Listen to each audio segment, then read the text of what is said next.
То же самое, как и с Try and этим. disarm them. To trap and disarm, and I might struggle to get my own and try and split a man in two, but Royston's being a coward and hiding behind his shield. Again, it could be used to hook over the shield, hook round their opponent's legs. This was also often used for bringing horses down. Before you get upset, medieval horses weren't the nice poppos that you see now. Medieval horses were evil things.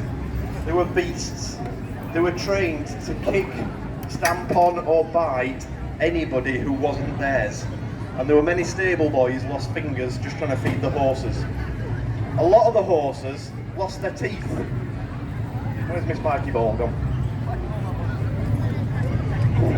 Because when the knights were riding round on the horse and swinging some of these things round, sometimes they might hit the horse, and a lot of them lost the teeth.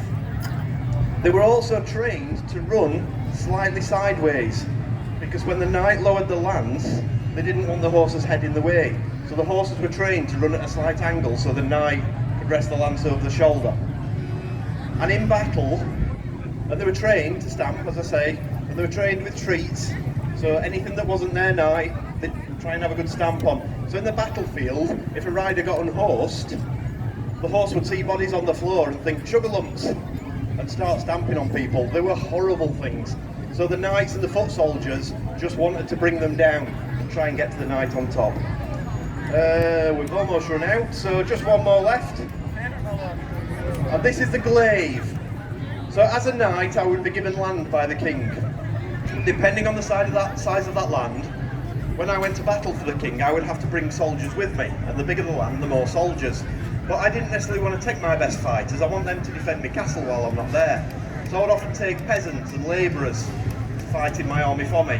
But they weren't used to swords and axes and morning stars and wearing chainmail. They were used to pitchforks and scythes and hoes. Implements on long wooden handles. So the peasants would often find broken blades, attach them to long wooden handles, and the knights thought, oh, that's a good idea.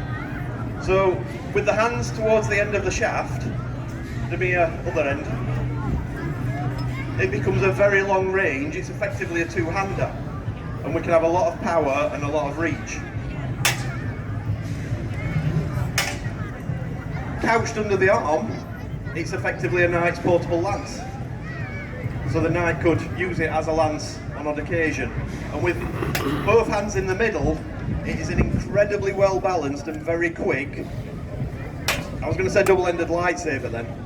I'm sure some of you have got the Star Wars reference already. Well, don't make the noises, Demir.